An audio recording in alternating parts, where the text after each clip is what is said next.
Esta es la historia de una revolución.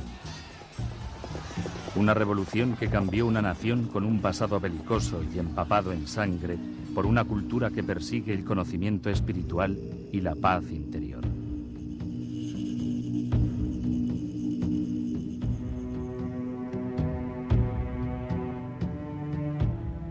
Es la historia de un antiguo príncipe que se convirtió en Dios, inspirando un linaje de reyes divinos que todavía gobierna y guía a través de la doctrina del amor y la compasión. Oculta durante centenares de años, aquí, en la cima del mundo, creció esta civilización rica en sus tradiciones únicas y cultura exótica. Solo durante este siglo ha sido levantado el velo del secreto y el misterio. Y esta es la historia de un pequeño niño campesino que se convierte en el último dios rey en la Tierra de las Nieves.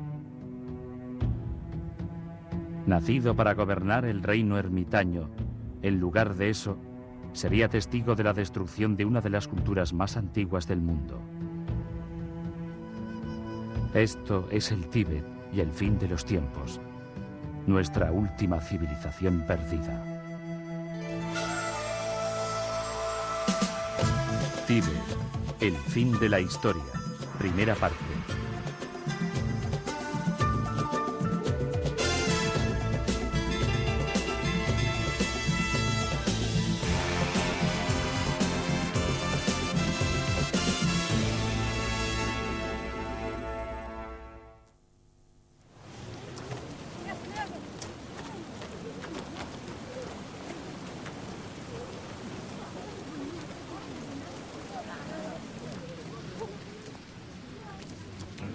Fue en 1970 cuando yo tenía 29 años. Fui a la India y al Nepal por primera vez. Y estando en Nepal, conocí a refugiados tibetanos. Y entonces me di cuenta de lo que les había ocurrido a los tibetanos. Eran unos seres como de otro mundo. Eran personas increíblemente perceptivas. Y su visión de la realidad era enteramente diferente de la mía. Y aunque no podía comunicarme bien con ellos, estaba claro que allí había ocurrido una gran tragedia. Comencé a leer más sobre la situación tibetana y me di cuenta del horror que había ocurrido. La casi total destrucción de un pueblo del cual el resto del mundo no conocía nada.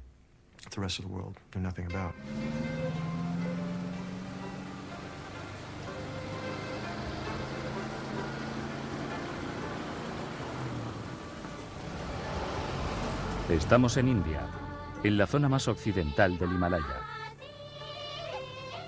En este valle remoto se reúnen los peregrinos. Han pasado por desfiladeros de más de 5.500 metros de altitud, los más altos del mundo.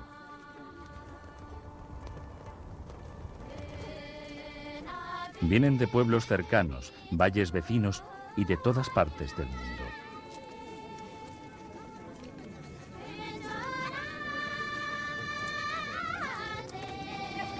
Vienen aquí porque son budistas, seguidores de una religión con 2.500 años de tradición.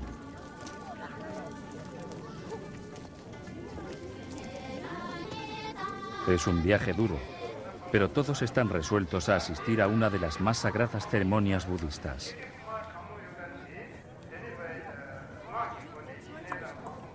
Se trata del Kalachakra, que significa la rueda del tiempo.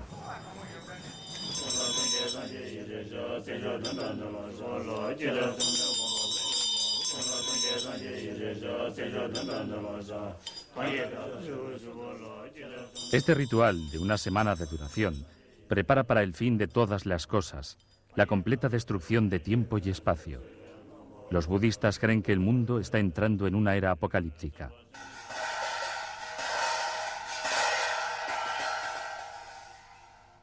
Durante toda la semana, estos monjes trabajan noche y día. Son cirujanos del corazón, pero sus conocimientos del corazón humano no están basados en la ciencia médica, sino en el amor y la compasión. Trabajan no para salvar a un paciente en particular, sino para sanar el corazón de un mundo en crisis, para salvar a cada ser vivo del samsara, el ciclo del nacimiento, vida, muerte y reencarnación, el mundo del sufrimiento. Con un cuidado meticuloso, utilizando granos de arena coloreados, crean un complejo diseño llamado mandala.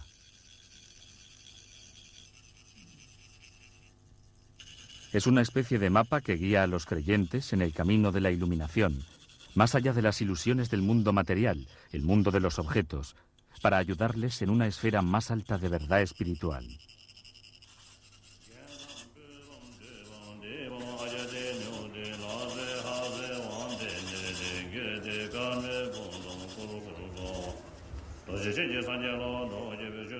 Presidiendo el Kalachakra está el hombre cuyos discípulos creen la encarnación del mismo Buda. El Dalai Lama, el dios rey del Tíbet. Hoy, como otros 150.000 tibetanos, el Dalai Lama es un refugiado político, exiliado en la vecina India desde hace casi 40 años. El actual Dalai Lama, un título que significa océano de sabiduría, es el líder religioso y político de 6 millones de tibetanos. Sus seguidores creen que durante los últimos 600 años ha muerto 13 veces y en cada ocasión su alma retorna a un nuevo cuerpo, la encarnación.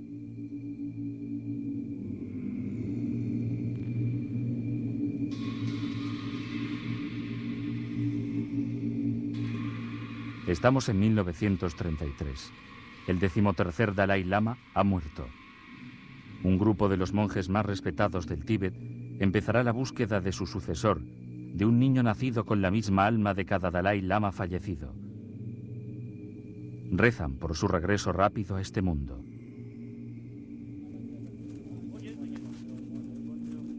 Los grupos de búsqueda se extienden por toda la región.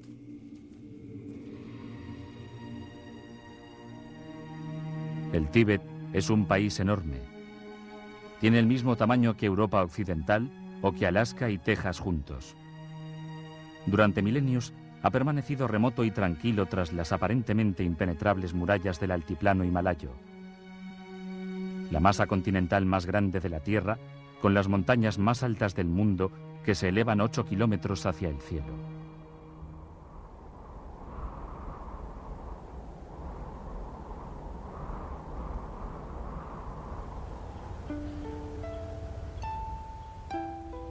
Siempre un lugar misterioso, el Tíbet fue el modelo para Shangri-La, la tierra del abominable hombre de las nieves, de extraños rituales y ritos mágicos, un mundo de místicos levitantes y de monjes cuyas almas podían dejar sus cuerpos y volar hacia reinos míticos.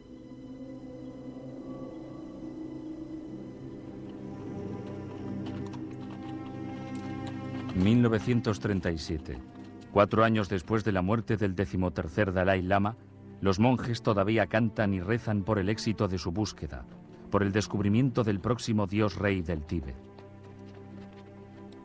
Han viajado a lo más recóndito de esta desolada soledad. Las semanas se convirtieron en meses y los meses en años.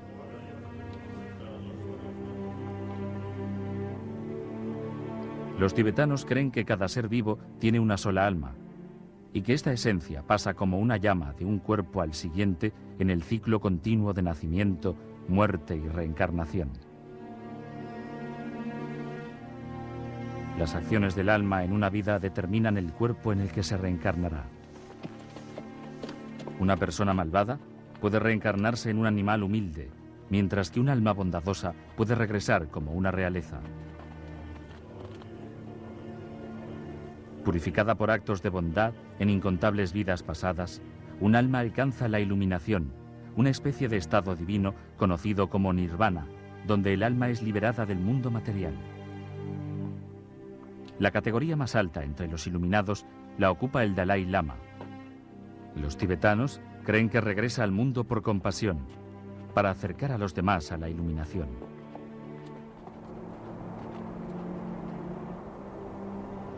Varios indicios favorables llevaron a los monjes a creer que el lugar del regreso del Dalai Lama era la provincia oriental de Amdo.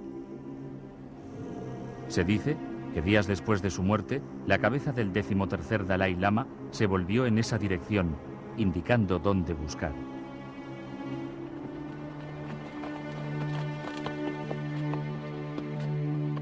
La imagen de un monasterio con un característico techo turquesa aparece reflejada en las aguas de un lago sagrado. El grupo de búsqueda sabe que se está acercando.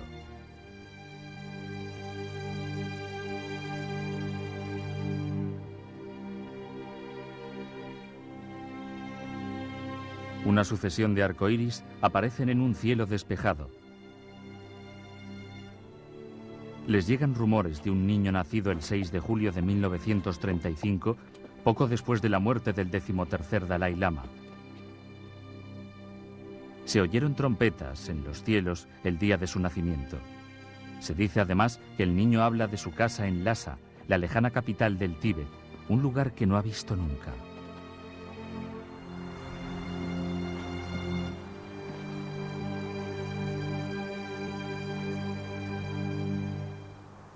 Su nombre es Lamo Doudub. Inmediatamente identifica a uno de los del grupo de búsqueda por su nombre, hablándole en su propio dialecto. Entonces alarga la mano y tira de su collar de rezos, collar que perteneció al 13º Dalai Lama.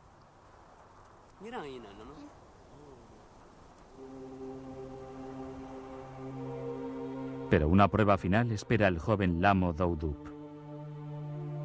Ordenados delante suyo hay varios objetos. Entre ellos, algunas de las antiguas posesiones del anterior Dalai Lama. El niño solo selecciona estas últimas. Para los monjes, es como si el Dalai Lama simplemente hubiera reclamado lo que era suyo. Su larga búsqueda ha terminado. Lamo Doudub es renombrado Tenzin Gyatso y se prepara para ser el 14º Dalai Lama.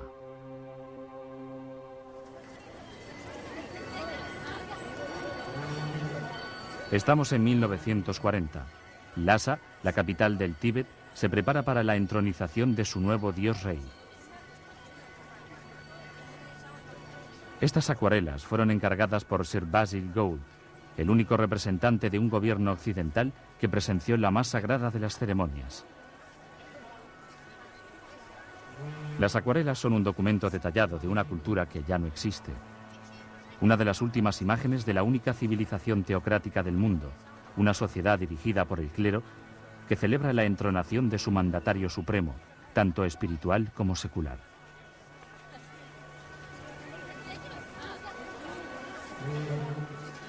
El hijo de un mulero de la más remota provincia oriental del Tíbet, el joven Lamo Doudub, ha recorrido un largo camino desde la choza de 2 habitaciones que compartía con sus padres y 4 hermanos y hermanas a este magnífico templo de 7 pisos de altura con más de 1000 habitaciones llenas de tesoros.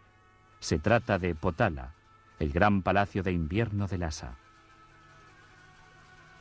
Pero esta no es la típica historia que lleva de la pobreza a la riqueza, ni tampoco tiene el final de un cuento de hadas.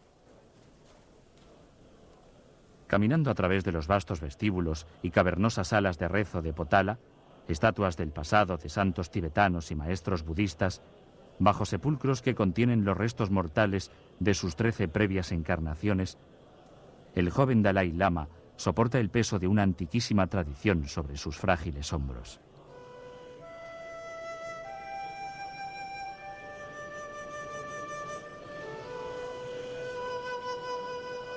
Consciente en todo momento de su posición en el corazón de la civilización tibetana, él es ahora el portador de la antorcha de una religión que se remonta a 2500 años.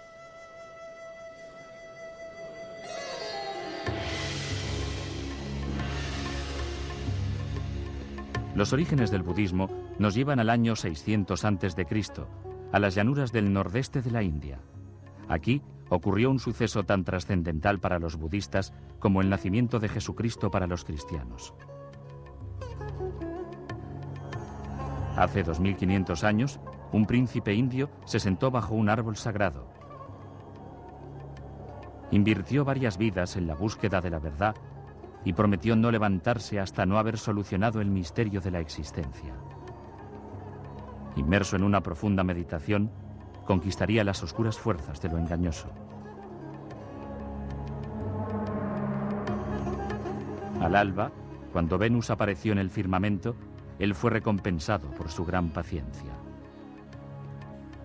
Tocando el suelo, invocó a la tierra como testimonio del momento sagrado de su iluminación. Su nombre era Buda.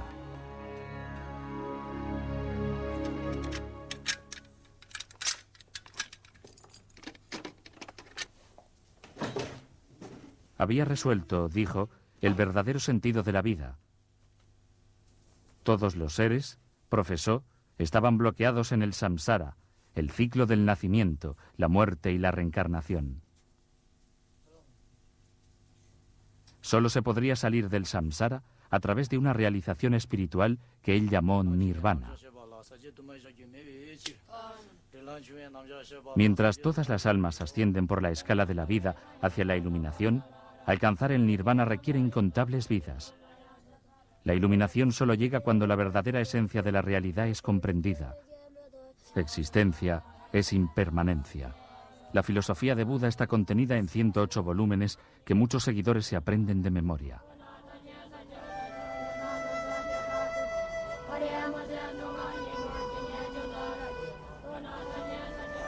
Tendrían que pasar 1500 años para que el budismo emigrara de las calurosas y polvorientas llanuras de la India a las montañas del Himalaya, donde finalmente se enraizaría. Aquí, en el techo del mundo. El altiplano tibetano es uno de los más remotos e inhóspitos lugares de la Tierra.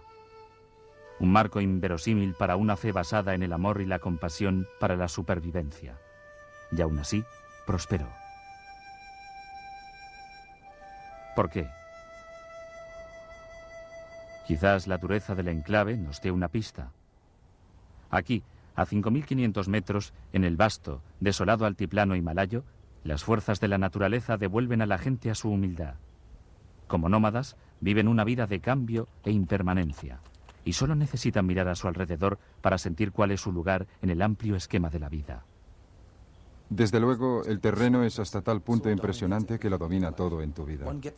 Se toma una buena impresión de las limitaciones de la propia identidad y el propio ego.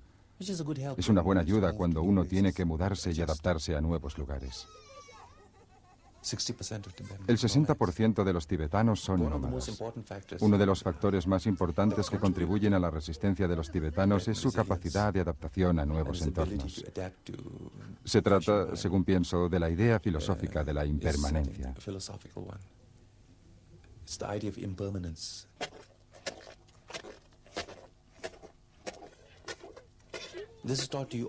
Esta se te enseña constantemente, se te martillea desde pequeño. Está en nuestra cultura tradicional, en nuestras canciones, incluso en nuestras expresiones cotidianas.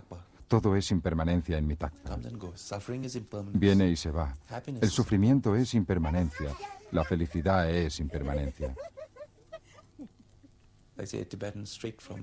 En mi opinión, un tibetano de las llanuras del norte, un nómada de Changtung que viaja a Nueva York, desde luego que se impresiona con la tecnología y con el Empire State. Pero sabe que al final del día, ese mismo día es también impermanente.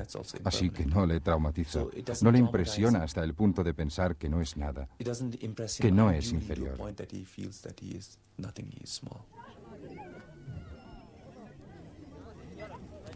La creencia budista en la impermanencia y el fin de todas las cosas está equilibrada por una creencia igualmente fuerte en la reencarnación y en la renovación.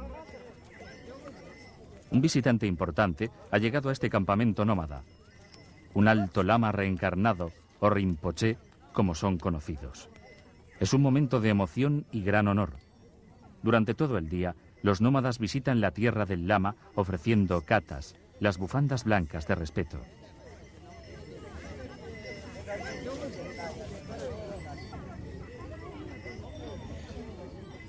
Jóvenes y mayores, indistintamente, han venido buscando su bendición.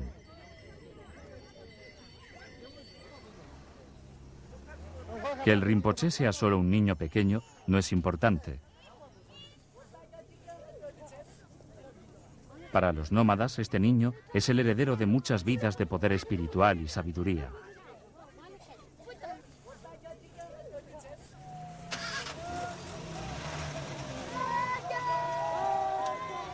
En las décadas de 1930 y 1940 se estimaba que había entre 5 y 6.000 de estos lamas en el Tíbet.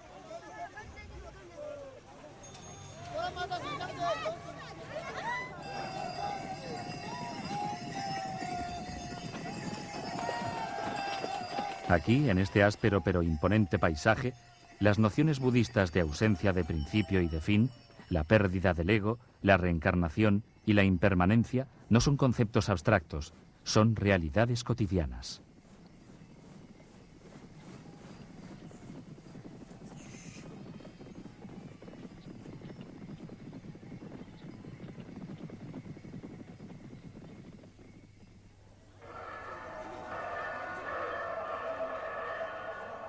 En un valle a menor altitud, a tan solo 3.800 metros, el Kalachakra está en su cuarto día. El sol del Himalaya es intenso. Dirigiéndose a una multitud de 40.000 seguidores, el Dalai Lama pronuncia el mensaje budista de la impermanencia. Un mensaje que le ha dado a los tibetanos la fuerza y resolución para hacer frente a la tragedia y al cambio. Les ha proporcionado la capacidad de permanecer esperanzados incluso cuando parece que lo han perdido todo. Este valiente semblante exterior oculta la profunda desesperación del Tíbet.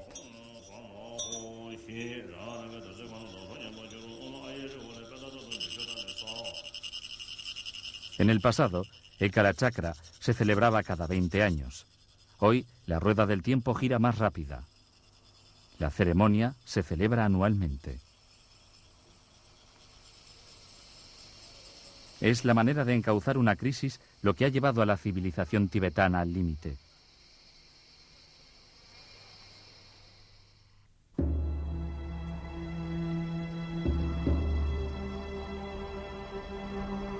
En el siglo VII, cuando llegó por primera vez el mensaje de amor y compasión de Buda, la gente aquí era tan salvaje y hostil como el mismo paisaje.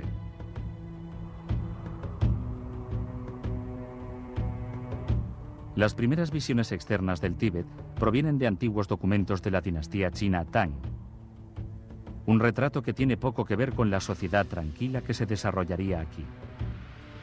Hay cientos y miles de hombres dispuestos a empuñar armas.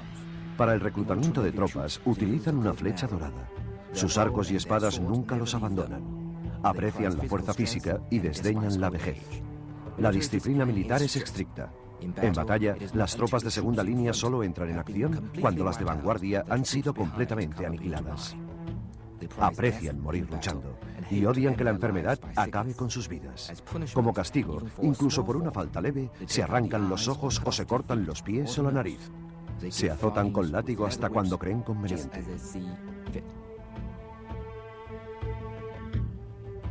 Los tibetanos eran unos conquistadores temidos en Asia, derrocaron la dinastía Tang y tomaron su capital varias veces. Derrocaron también diversas dinastías indias y conquistaron las ciudades de la Ruta de la Seda.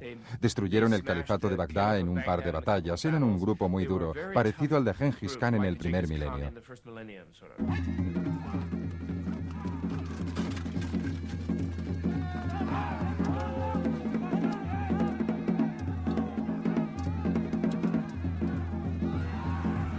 Con China y Burma al este, India al sur, Rusia al norte y los imperios arábigos al oeste, la expansión militar del Tíbet fue, según todos los indicios, impresionante.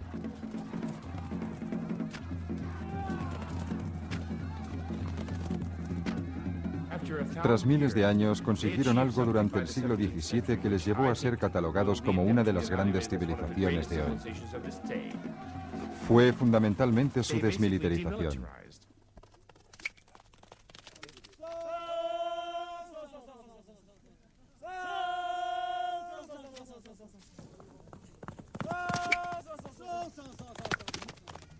Todavía se pueden encontrar recuerdos de su pasado guerrero en los deportes nacionales del Tíbet, el polo y el tiro con arco. Pero no fue esta precisamente la dirección que la civilización decidió escoger. El Tíbet era único en el planeta. Ningún otro país cambió de la manera que lo hizo el Tíbet. Los demás fueron justo en la dirección opuesta.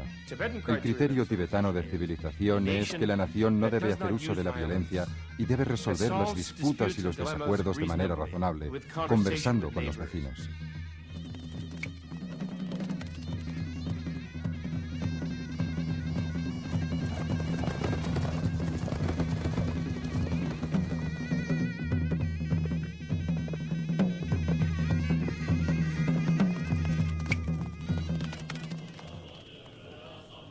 Desde las ruinas de su pasado agresivo, nacieron monasterios en todo el territorio. Donde una vez hubieron ejércitos de soldados, ahora habían legiones de monjes.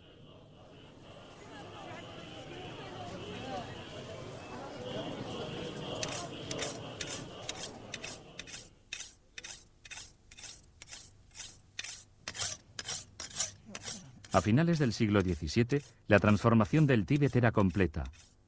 La azada reemplazó a la espada. El templo sustituyó a la fortaleza.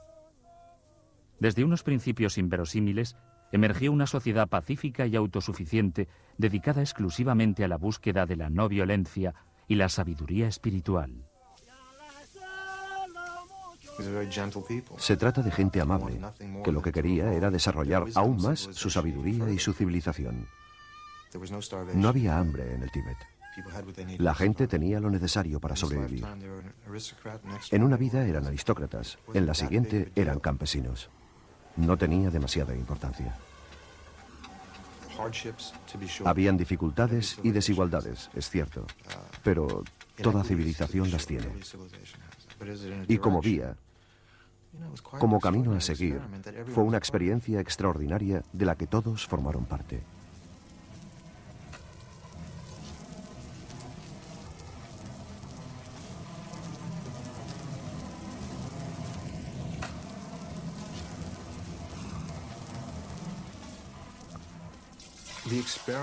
El experimento del Tíbet, parte del cual fue como núcleo esencial el ser una religión, el de crear una sociedad basada en los ideales del Bodhisattva, de un iluminado, de un altruista. Una sociedad verdaderamente altruista cuyas instituciones están formuladas desde los ideales de esta persona iluminada. Y las instituciones de esta civilización están allí para acoger este tipo de gente. En este país solemos hacer las cosas al revés. Creamos instituciones y marcos conceptuales e intentamos que la gente encaje en ellas en lugar de empezar con un ideal maravilloso y a partir de ahí crear instituciones y estructuras para acoger y ayudar a más de estos individuos iluminados. Pero este experimento de la civilización y la cultura tibetana, que es algo extraordinaria, está basado en un altruismo total. Hago las cosas por los demás.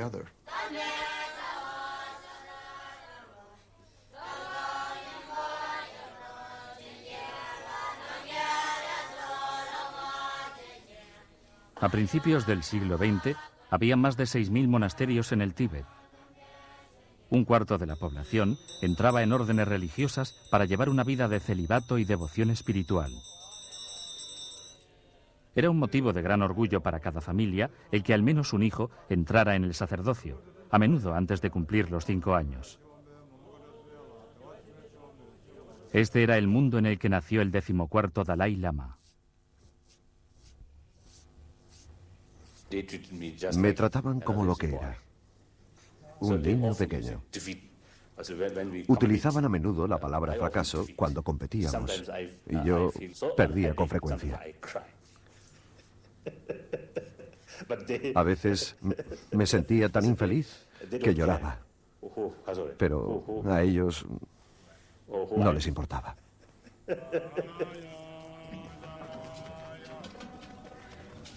Cuando el joven Dalai Lama se formaba para asumir el mando de líder espiritual supremo del Tíbet, su preparación era rigurosa. Incluía lógica, arte tibetano, medicina, poesía y filosofía. Memorizaría miles de estrofas de literatura budista y practicaría meditación 4 horas al día.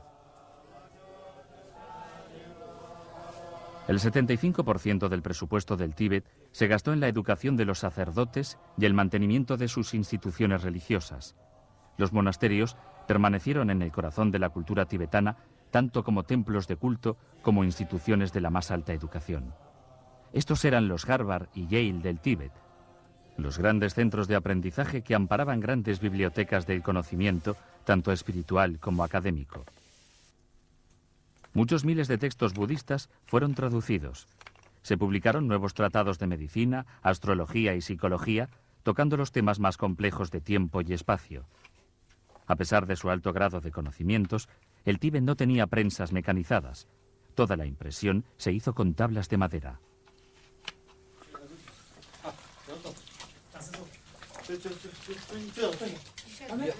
El Tíbet desafía todas las nociones convencionales de la civilización moderna. Intelectualmente avanzados, espiritualmente sofisticados y, por otro lado, en muchos aspectos innegablemente primitivos.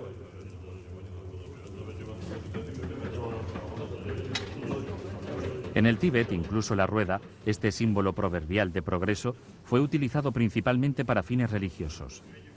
Las ruedas de oración, tanto las pequeñas como las más grandes, giran incesantemente conteniendo cientos de miles de invocaciones. Cada vuelta es una especie de Ave María budista. En vez de defender nuestras fronteras, nos hemos dedicado a enseñar y aprender. En vez de lanzar invasiones, construimos monasterios. Canalizamos toda la energía de nuestras mentes hacia la contemplación de la compasión, de la impermanencia y de la esencia de la vida y la muerte. Así, la misma gente que estaba preparada para luchar y morir en las guerras está ahora dedicada enteramente a cuestiones espirituales.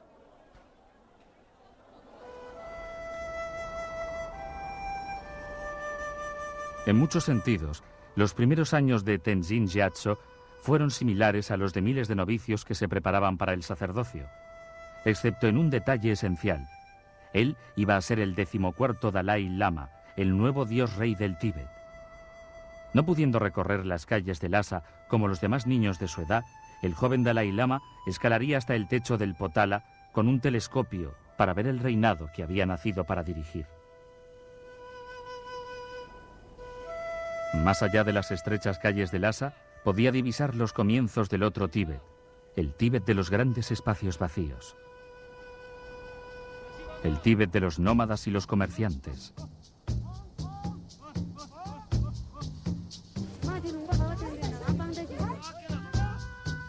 En los años anteriores a los viajes oceánicos, todo el comercio con Oriente se hacía por tierra.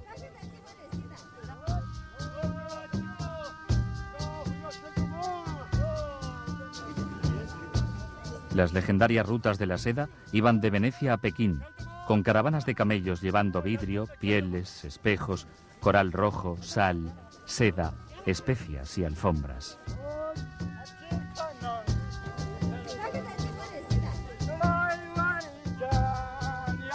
El Tíbet estaba en una encrucijada del Asia Central y los tibetanos se convirtieron en expertos comerciantes comprando o vendiendo cualquier cosa de valor.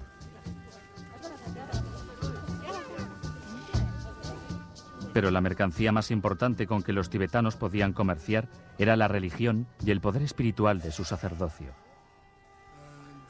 Durante 800 años, el Tíbet no se apoyó en un ejército para protegerse. Durante 800 años, el territorio del Tíbet, su religión y cultura estuvieron defendidos por medios espirituales. Los lamas y altos sacerdotes tibetanos se convirtieron en las más poderosas y veneradas figuras del Asia Central. Los reyes de los países vecinos, como los emperadores de China y los khanes de Mongolia, fueron discípulos de los lamas tibetanos. Y a cambio, cumplieron su promesa de proteger al Tíbet de las invasiones. Durante siglos, los tibetanos han sido intrépidos viajeros, realizando recorridos que requerían de un enorme coraje y una gran resistencia. Pero para los budistas, el viaje más importante era el que harían tras la muerte. Estamos cerca de la frontera entre la India y el Tíbet. Los monjes budistas guían a los acompañantes del féretro hacia la incineración. El cadáver está colocado en posición fetal.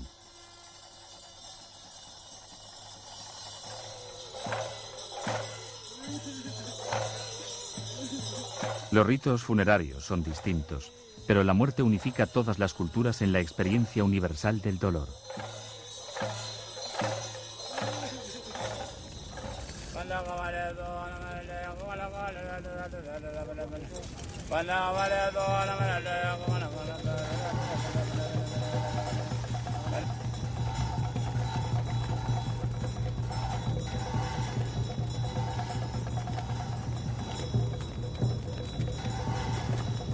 La incineración es solo una entre varias maneras de deshacerse de los cadáveres en el Tíbet.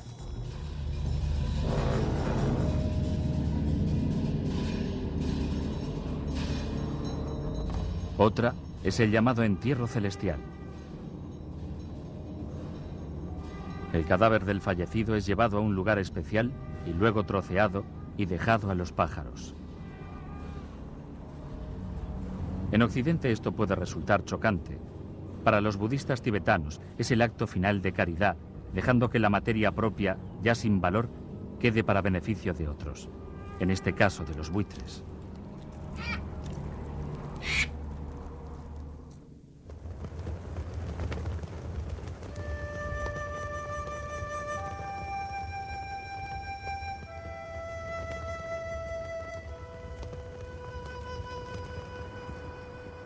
La ceremonia del Kalachakra está a punto de acabar. Solo queda un ritual. El gran mandala ya ha sido terminado. Para los 40.000 peregrinos no puede haber mayor privilegio que el ver el mandala del Kalachakra.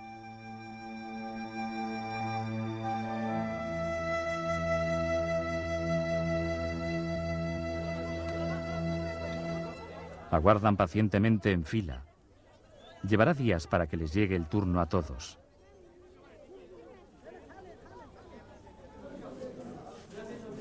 Pero asistir a esta enseñanza sagrada, finalmente ver el mandala del Kalachakra, será la culminación de sus vidas religiosas. Como el ganar un lugar en la barca de salvamento espiritual que nos ha de llevar de este mundo al próximo.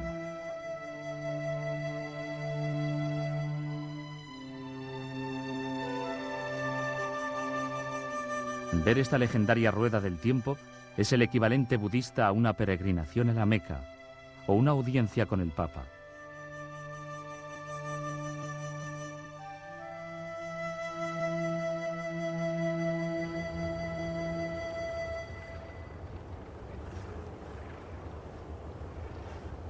Todos los budistas dedican su vida a prepararse para la muerte. Esta es su manera de aceptar la impermanencia de todas las cosas. De la misma manera, el Tíbet, a lo largo de los años, siempre ha predecido la inevitable destrucción de su propia civilización. El genocidio caería sobre Shangri-La. Un holocausto, rompiendo la paz y el silencio de un mundo que apenas conocía el sonido de una máquina, y no digamos ya el de una ametralladora. Un país que creció tranquilo en un rincón atemporal de la historia fue sacudido hacia el presente y despertado en su peor pesadilla. Estamos en 1949. China, la nación más poblada de la Tierra, con un imponente ejército endurecido por la lucha y equipado con un modernísimo armamento, invade a su indefenso vecino. Alegando antiguas reivindicaciones territoriales, los chinos conquistan rápidamente lo que ellos llaman la Casa del Tesoro de Occidente. Durante años, los monjes tibetanos han rechazado airosamente la agresión china, cambiando poder espiritual y bendiciones por paz y protección. Pero en el fervor revolucionario del nuevo orden comunista de China, la religión está considerada como un veneno, y el Tíbet, una sociedad atrasada y supersticiosa, con necesidad de una reeducación. En 1933, 16 años antes de la invasión china, el 13º Dalai Lama había predecido la destrucción de su compleja y única cultura. Si no nos arriesgamos a proteger nuestro territorio, nuestros líderes espirituales pueden ser exterminados sin dejar rastro. La propiedad y autoridad de nuestros monjes y lamas reencarnados puede ser eliminada. Nuestro sistema político desaparecerá por completo. Las propiedades de toda nuestra gente serán incautadas y la gente forzada a la esclavitud.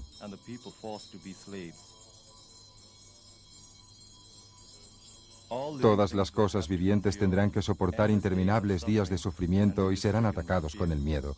Estos días llegarán.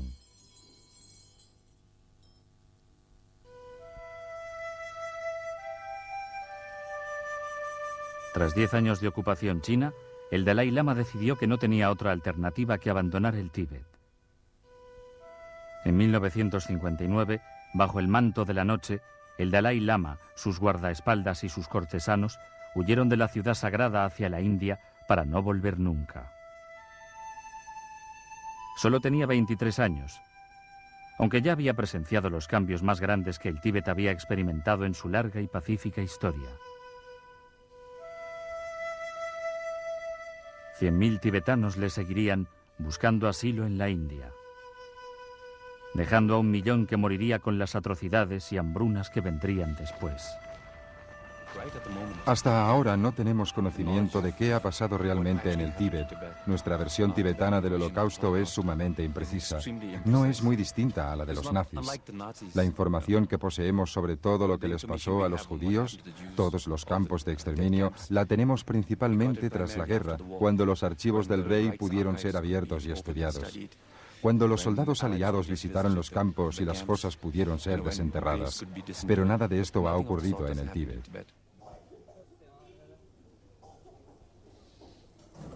Ami Panchen es ahora una monja budista. Su padre era el jefe en Gonjo, una región del nordeste del Tíbet.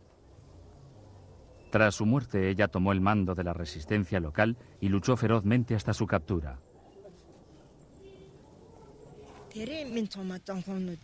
Toda la gente que arriesgó su vida para proteger el Tíbet y nuestra religión fue asesinada o arrestada. Los monasterios fueron destruidos. Las estatuas de oro y plata fueron llevados a China. Los monasterios fueron reducidos a edificios vacíos. A mí me pegaron con palos, pero no tenía nada que explicarles. Decían que teníamos que confesar nuestros crímenes. Fuimos torturados y colgados por los pies. Me encadenaron las piernas durante más de 1 año. No había comida en mi estómago. A veces caía inconsciente. Algunos presos me dijeron que incluso habían estado tentados de comerse sus propios excrementos. Tal era el hambre en la prisión. Ahora soy vieja. Cuando entré en prisión solo tenía 25 años. Cuando salí era una mujer vieja. Me he pasado la vida en prisión.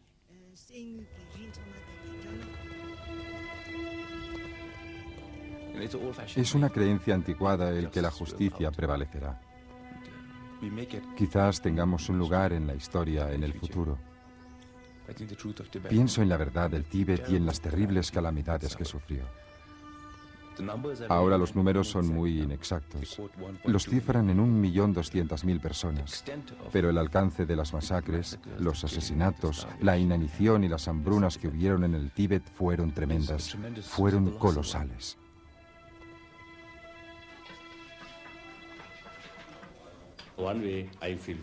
Por un lado, me siento muy desgraciado, muy desafortunado, porque he nacido en un periodo en el que la nación tibetana ha pasado por las experiencias más destructivas.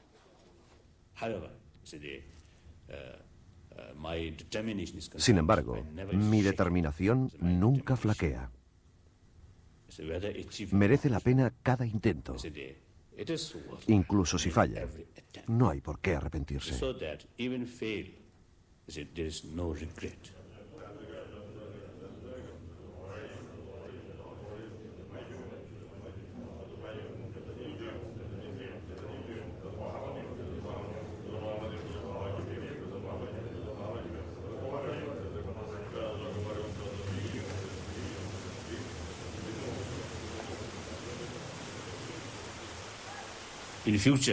En el futuro, el Tíbet será un nuevo Tíbet. Nunca volverá el viejo Tíbet. No es posible ni necesario.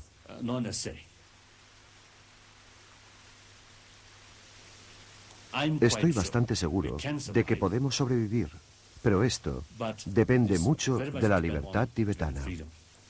Si conseguimos algún tipo de autogobierno a través de una negociación con China, estoy bastante seguro de que podremos sobrevivir.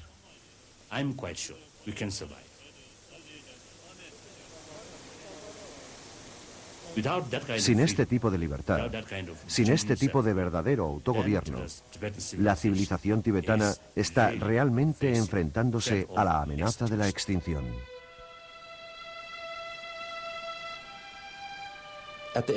Al final del día, una civilización descansa sobre su propio suelo. La tierra es el principal requisito de una civilización. Y no solo desde un punto de vista nacionalista, también el del mero apego a la tierra. Tiene un olor propio. Tiene millones de cosas que ni siquiera podemos imaginar. Damos tantas cosas por sentadas cuando disponemos de ellas. Los tibetanos necesitan la tierra, así como creo que los tibetanos permanecen fieles a la idea de recuperar su país, de liberar a sus hermanos del interior del Tíbet. También pienso que esta civilización no está perdida del todo.